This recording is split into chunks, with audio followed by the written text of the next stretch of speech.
What's up guys, Max Tech Toy Box here, and today I'm going to be doing a little bit of a different video review, basically comparing the walled garden or complete cohesive team of Apple products against the Google Pixel products, okay? Now that Google has announced their Pixel Watch, they are really going head to head with what Apple offers. You could argue they're going head to head too with what Samsung offers also. But I don't have Samsung devices, and so I'm going to be pitting these two against each other with the Pixel Watch, the Pixel Buds Pros, and the Pixel 7 Pro phone versus the Apple iPhone 14 Max Pro, the Apple AirPods Pro, and the Apple Watch Ultra. Sorry, getting tongue twisted. I just full disclaimer, this really should be a Series 8 device that we're comparing it to. I don't think that this watch in general is a direct competitor with the Pixel Watch, and vice versa. But either way, in terms of the basic functionality of each device, you can go ahead and pit them head to head. So it's not complete. This is sort of in the mobile spectrum of things. Obviously, Apple still has the AirPods. Apple still has the iPad. They also have the MacBook series of devices. Google does not have a Pixel tablet or a Pixel Chromebook right now. They had one in the future, but they have not had any recently. Google has had one in the past, but they have not had one recently. They're supposed to be releasing one in the future next year, but as of right now, we don't have anything. So this is just to compare directly the mobile experience between the two platforms, okay? So each one of these devices, for the most part on my channel, has an individual review. I generally don't do a bunch of phone reviews because I just see that I don't generally get lots of views on those particular videos. I guess it's not really something or content that you guys want, and cool. So, but there are reviews of the watches. The Apple Watch Ultra review will be coming soon, but by the time this video goes out, there should be a review of the Pixel Watch, the Pixel Buds, and I believe I did a video of the AirPod Pros, but like a while ago. This is the second generation, but not much has changed. So either way, what this video will really be focusing on is how well do these devices communicate with each other, right? The biggest thing about Apple products is the phrase that everyone says is that they just work, right? As soon as you open up your AirPod Pros, for example, let me just clear this notification so I don't put anyone on blast. But as soon as you open up your AirPod Pros, sorry, application from Tesla, they just work. It comes up on your screen and it works, right? So we want to find out, do you get that same experience over here with the Google line of devices? So let's see here. We'll go ahead and unlock the Pixel Buds, make sure I don't have anything on my screen. I'm sorry, Pixel Pro 7, open this up. Do you get that same experience? Nothing comes across. Oh, there you go. So it said at the top screen there, go ahead and it gives you that information. Nothing on the bottom though. You don't get that full animation like you do with the AirPods. So just so you guys can see, again, I'm gonna go ahead and open it up one more time so you guys can see what it looks like when you pair the Pixel Buds. So go ahead, it shows the Pixel Bud Pros and it gives you the battery percentage. So yes, they communicate and they work well. As soon as you pop these in the ear, they will go ahead and chime and let you know that they are both connected. So cool. So I think that that's a plus for both sides. Now, what if you are using the watch, right? For example, we'll go ahead and put on the Apple Watch Ultra. And let's say I wanted to go for a run, right? So I have these AirPod Pros, right? Which are, go ahead and unlock here. So you guys can see they're connected. I'm gonna go ahead and put them inside my ear, all right? And of course they do chime, just like I said. We'll close that up. Well, so now I'm going to, let's say I'm going for a run, right? So I'm not gonna bring my phone with me. Go ahead and close that out. And I'm going to pick up my watch and I wanna take my watch for a run only. So I'm going to try and put some music on. So let's go ahead and do this here so you guys can see. And we're gonna go to music, play. And they work directly. It's playing on my phone. I'm sorry, it's playing directly through my headphones. So I didn't have to do anything at all. All I did was turn it on, pair it, or they've already been paired previously, obviously, but you can see that they're actually working on both devices, right? Because you see them there. And again, just so you guys can know, this is not streaming from my phone. This is playing directly from my Apple Watch, okay? This is my library of music. So you guys can see if I went back again, it'll show if I was on the iPhone, yes, I can play stuff, but I'm not on my iPhone. We'll go back to now playing, and this is playing directly from my watch, okay? And again, so that you know, that's what that little dialogue or that little icon means right there. So cool, super simple and easy. Now what if I wanted to do the exact same thing with the Pixel line of devices? Is that gonna work? Well, let's see. Just so that you guys know, for completeness sake, I have not listened to music with these headphones on this watch as of yet. They are paired to this device, but I have not paired it here. Now, with that being said, the very first time I ever paired these with my iPhone, it was the exact same experience that I just showed you guys. No difference there, okay? So let's hope that we get that same experience over here with the Pixel. So I'm gonna go ahead and unlock it, okay? Get my Pixel buds, put them in my ear.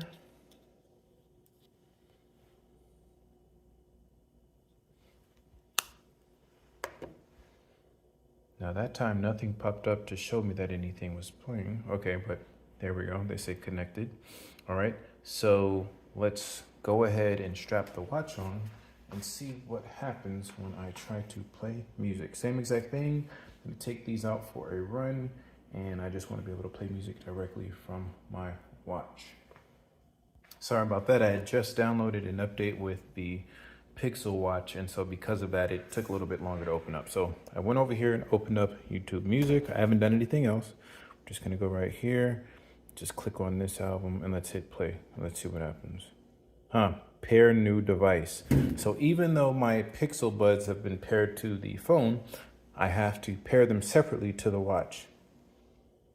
So I'm not going to go through that whole experience here, but that, you know, if we're talking about how well these devices work together, it would be nice if I only had to pair them one time and it synced across all of my devices. And you can see here that that doesn't happen as it relates to the Pixel line of devices, okay? So that obviously is depending on what side of the fence you're on. If you're an Android user and you've never had that experience and just having things connect directly across the line of devices, then you probably don't care. But if you're coming from the Apple ecosystem and switching over to Android, that is something that you would expect, okay?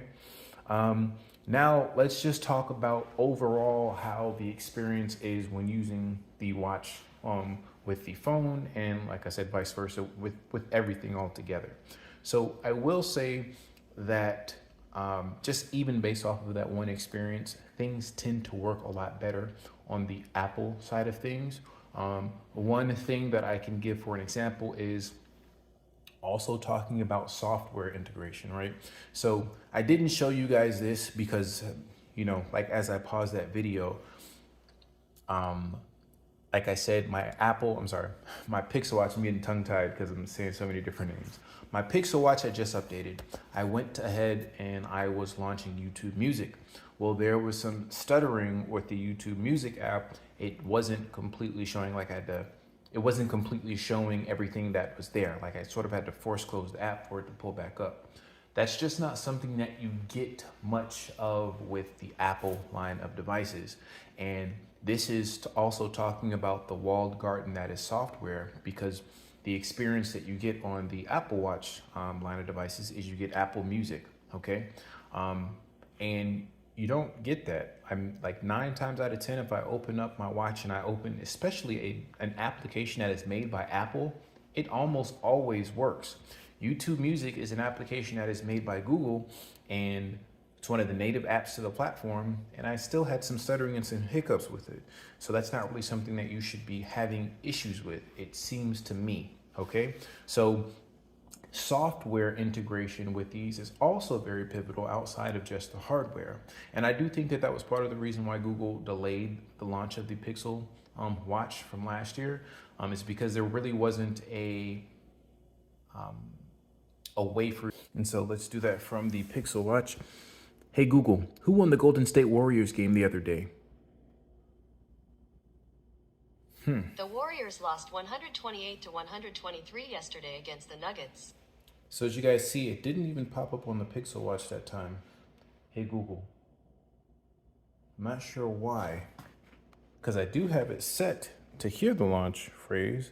So you guys can see, go over here, sorry, Google Assistant, and I have it on, turn it off, see if that changes anything. Hey Google, who won the Golden State Warriors game the other day?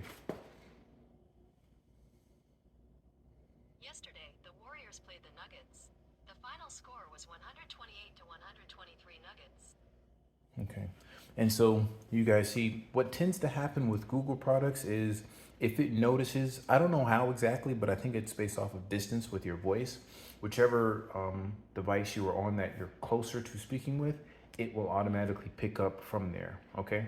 So the Google Assistant and Siri, they work on all devices. You guys sort of saw live that hiccup there. I don't know why it didn't work in particular with the Pixel Watch. Never really had that issue aside from here when I was recording. Just have to throw that out there, full disclosure. And of course, you get the exact same experience with the headphones.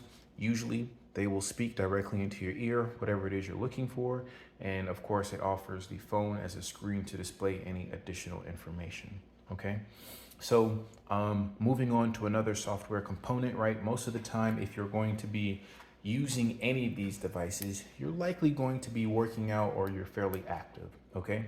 So on the Apple Watch side of things, you have Apple's connected workout. It's, you have their slew of, well, of course, that's just the Watch app, but you have the fitness and health, okay?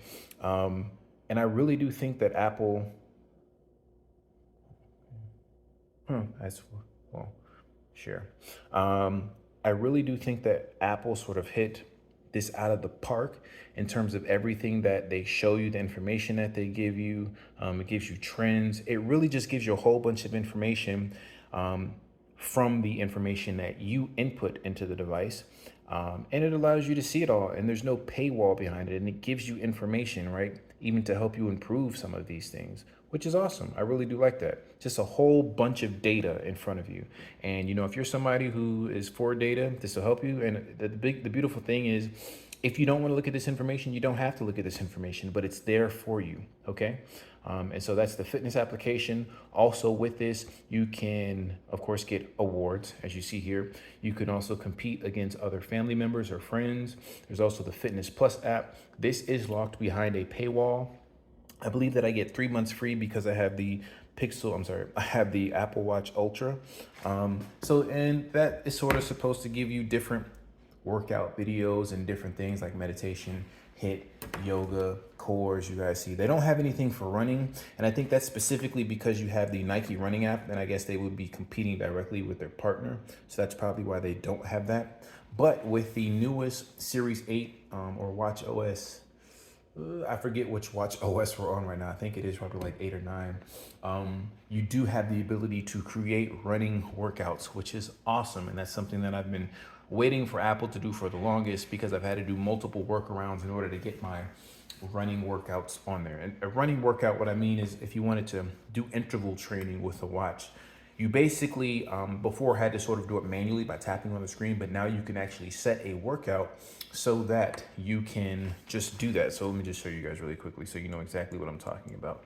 So if I go over here, hit this hot button, and let's say if I wanted to do outdoor run, I can look over here, I can do a custom. So right here, this is 8 by 400 meter repeats, right? You have open, time, distance, calories, another custom 6 by 800 repeats, 1 mile repeats. So these are intervals. And of course, let me just click on one of these so you can see you hit this. You can adjust how much work you want to do, the distance, you can change the recovery time, add repeats. So a whole bunch of different things you can do, which is awesome. And kudos to Apple to allowing us to do that. Okay. So good. So, I do think that Apple, I'm sorry, and then before I'm getting ahead of myself, let me go back here. Even getting outside of fitness, when we talk about the other applications that Apple has, they have Apple Health. And in this will give you more. I don't know why it's asking me all this stuff because I've already done this before. I don't know. I'm not 100% sure why it's asking me again, but anyways, of course, this gives you different metrics, your steps, sleep count. I'm sorry, how long you slept for, trends, highlights, where you traveled, different heart rate post-workout information, exercise minutes, sleep stats, all of this stuff. And of course, you can input your medical information in here too. If you take medication, you can put that into this application. So it'll actually give you reminders on when you're supposed to take that medication. Okay. So really good with those two apps. I like that. Like I said, these are native apps to the iPhone, and this is a part of that whole walled garden because it's taking information that you give it via the Apple Watch, putting it into these applications for you to look at, which is awesome. Okay, now when we go over here to the Google side of things, it kind of gets a little confusing because Google has Fitbit. They recently acquired them. Same sort of thing where you have your watch application, Fitbit, and then you have Google Fit. And that's really where it gets super confusing because when you download the Pixel, or rather when you get the Pixel Watch, it wants you to download Fitbit. So let's go ahead and pretend like you're only using Fitbit and you don't have Google Fit. So go ahead and launch Fitbit here. It's going to show I have no activity because I didn't wear the watch today. But just to show you guys some information that it gives you. So let me just go back to some of the trends. Right. So on this, it gives you my information about sleep. And again, I did not mention this. This is with Fitbit Premium, right? When you buy the Pixel Watch, it comes with 6 months free. So I'm not sure 100% what information is available for you to see right out of the gate and what information is locked behind a paywall. But that's obviously a pretty big knock against Google because all of the information that I just showed you guys on the Apple Watch was included, right? It's included as soon as you purchase the device, except of course for Fitness Plus. And those are dedicated workout videos. So that's like if you were actually to work out or you went to a gym and you had a membership. So I understand that. And I think it's like $10 a month or something like that, but it's not something that you need to have. And it's not locking your data behind a paywall, tongue-tied, behind a paywall. This is my data, and for whatever reason, Fitbit is only giving me information about my data if I pay them monthly, which I think is ridiculous. But just to give you guys some of the information that's there, talks about the different workouts, so I can go back and change the different types of exercises that I've done. It goes over the routes, the same sort of things that I had on the Apple Watch.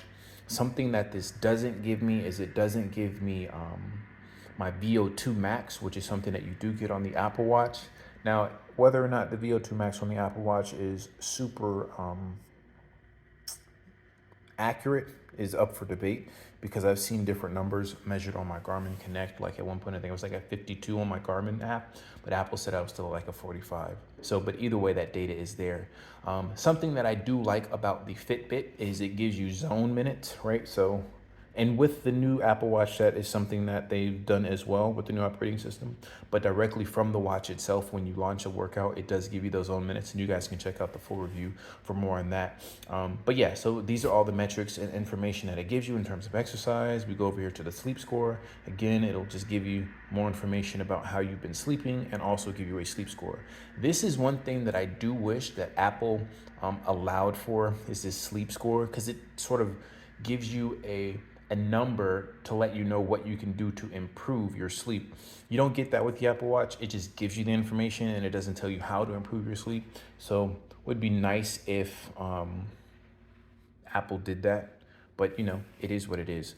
So going back, so sleep, exercise, resting heart rate, similar things we talked about. Also, it gives you information about your weight. That is something that you get over in the health application as well for the Apple Watch. It's just not as front facing. I will say that Fitbit, it looks maybe a little bit better, right? Because it sort of gives you all of the information right in front of you.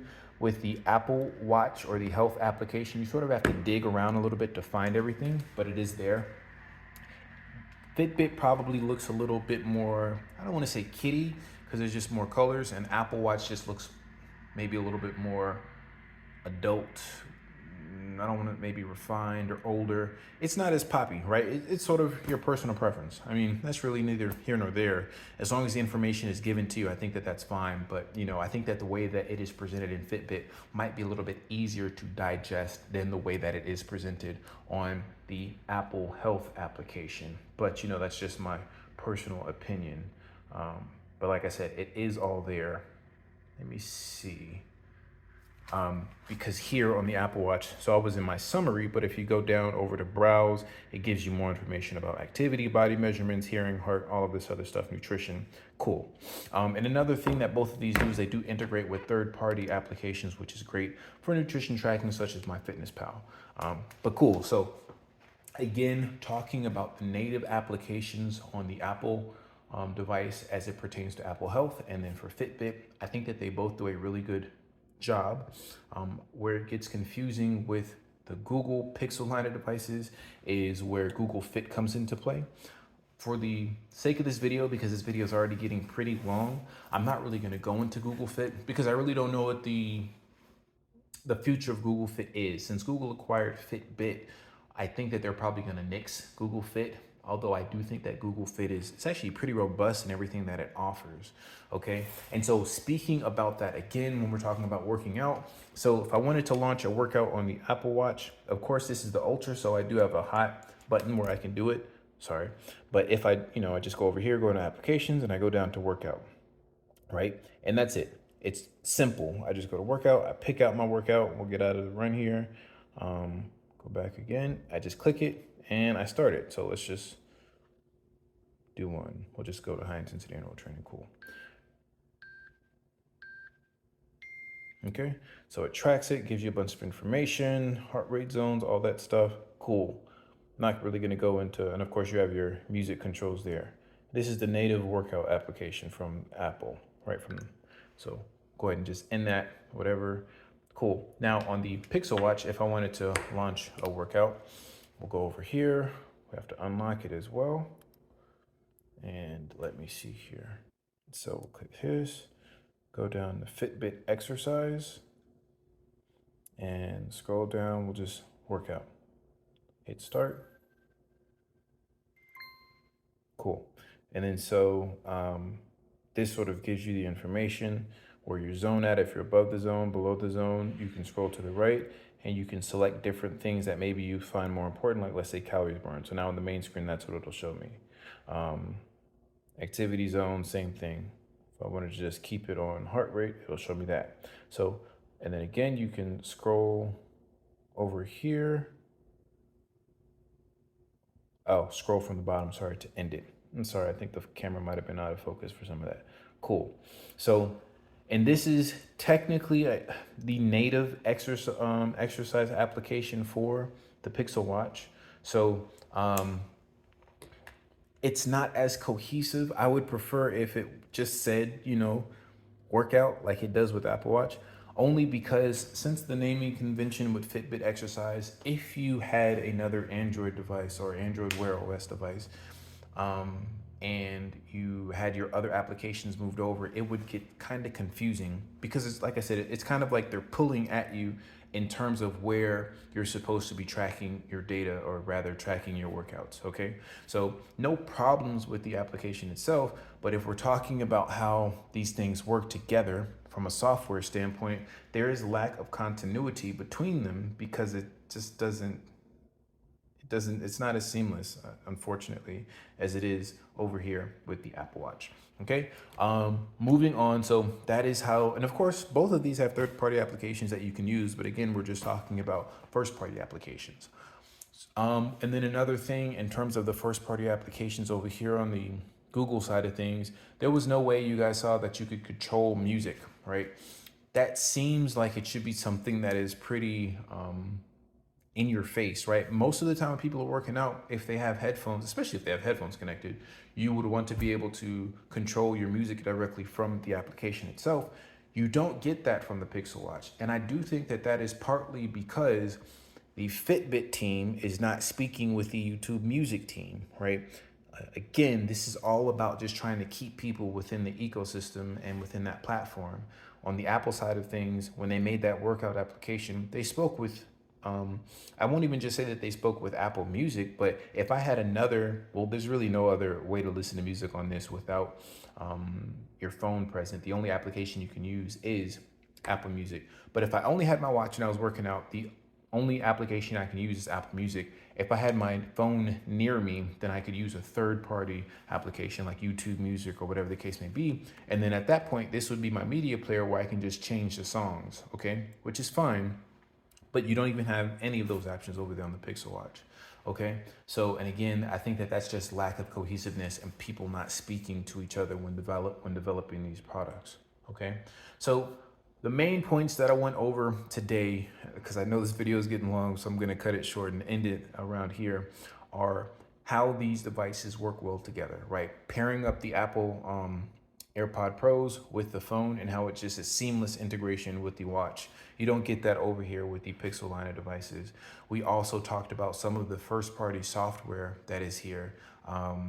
And we can see that there is just lack of cohesiveness on the Pixel side of things. Now with Google being a software company, I do think that this is something that's transient. They will only improve, but it is pretty glaring to me that because Google is a software company, that seems to have been something that they should have discussed beforehand, right? Because Google always is ahead of things in terms of software, but in terms of developing their own Pixel line of devices, the software is lacking quite a bit, at least in my opinion.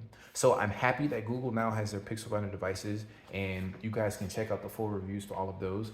But if we're talking about how well these things sort of just keep you locked in or keep you dialed in to wanting to continue to use one particular product over the other, I think hands down it goes to Apple, right? They do a great job about locking you into this system because they don't want you switching to any other platform. Google is not quite there, okay? And so why is that? You know, like hot take, I guess, for a second. I got some time, and if you guys want to listen. Globally, Android has, I think, like a 75 to 77% share of operating systems on mobile devices. Apple obviously has like 23% then, right? It has like the remaining, and like 0.01% goes to some other operating system.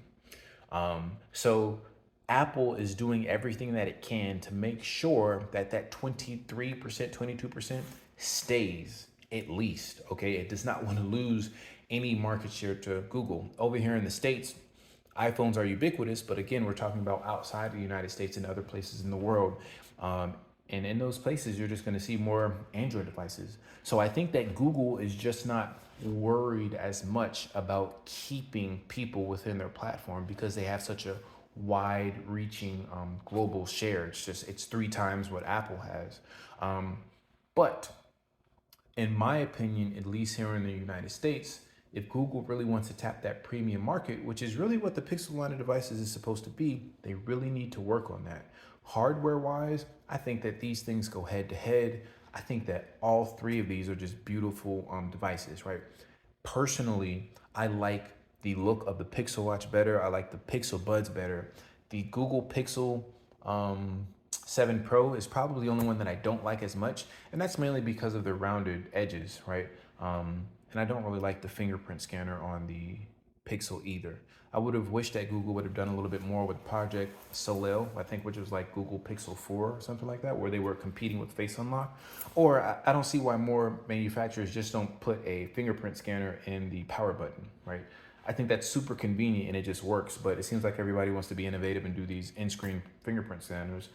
And they work, but they're just not as good, in my opinion, as the previous ones had been. So I hope you guys like this video. I really wanted to try and touch on these major points.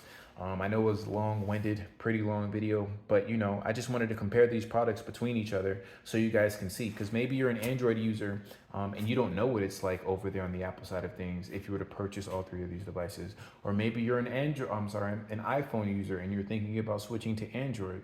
Personally, that is where I was. I was an iPhone user, and I really had been an Android fanboy for years, as you guys could see from watching my videos. But once I switched over to the iPhone, it just made things very difficult to try and switch back. There's just a whole bunch of things. Sorry about that. Very important phone call. So yeah, there's just a whole bunch of things that Apple does to keep you within the ecosystem. And I'll be remiss if I didn't even mention iMessage, right? That's a whole nother thing that they do to keep you within that walled garden, because sending text messages, instant messages through iMessage is so convenient, right? For one, the biggest draw for me is being able to send high quality videos and pictures to other people, right? Unfortunately, when you're using SMS, you just don't get that. Even when you're using MMS, it's like those are just old, outdated profiles. And I won't really say that's Google's fault, because they've really been trying to push RCS. But from Apple's sort of standpoint, they don't want to adopt RCS, because then once they adopt RCS, it's just not beneficial for them. They're all about trying to keep you within that ecosystem. Sending messages on iMessages with text messages, videos, then you have the tap back where you can like things, love things, you can respond directly to messages within groups. It's just really convenient. And if I'm being completely honest, that's actually one of the things I think, at least when I speak with other people about the reason why they don't switch to Android, it is because of iMessage. So I'm not really one that likes that. I don't like the idea that Apple sort of keeps iMessage blocked off so that you can only get that from the iPhone sort of standpoint, but I do understand why they do it, and it sort of is what it is. But yeah, so overall, I think that the Apple ecosystem and the iPhone ecosystem, as it pertains to their highest line of devices, in comparison to Google's highest line of devices, which we'll just say is Pixel 7 Pro, even though technically any sort of Android device is a Google device because it's running Android. But just to keep it, as simple as possible, the Pixel line of devices are good. They're solid. I would argue that they're the best Android devices that you can purchase. Okay. And they are relatively cohesive when speaking with each other in terms of an Android experience. Because if you were to get other Android devices, you're not really going to find many other Android manufacturers that make that make wireless headphones and a watch and a phone that all speak to each other, apart from maybe Samsung. I don't believe anybody else is really doing that. I think that Huawei sort of does something similar, but it's not running Android. It's just not as cohesive, okay? But when you're comparing it to the iPhone and Apple, they still wear the crown, okay? And I'm hopeful that Google will continue to improve on that. And I didn't even mention, again, I know this video is long, but another thing from the iPhone sort of standpoint is AirDrop. That is something that you do get on Android now. I think it's called Nearby or Nearby Share or something like that. So Apple has been, doing these things for a while, and Google's been finding ways to try and copy or mimic it. And I hope that they continue to do that. I'm hoping that maybe around the Pixel 8, Pixel 9 line of devices, I can try to switch back to Android. But right now I just can't do it because of, the feature set that I'm getting over here with iPhone it's second to none. So overall, hope you guys enjoyed the video. Like, comment, subscribe. Again, I apologize. I know it's long. It's not as long as a Flossie Carter video, so at least I got that going for me. But I just wanted to compare these devices directly with each other, because I do think that there's a group of people that want to have this full-on experience on either side of the fence, and I just wanted to sort of compare some of the things that they each do. So I hope you guys enjoyed the video. Like, comment, subscribe. Let me know if there's any questions that you guys have, something that I didn't touch on in the video, and I will do my best to address them. You guys take care. Bye-bye.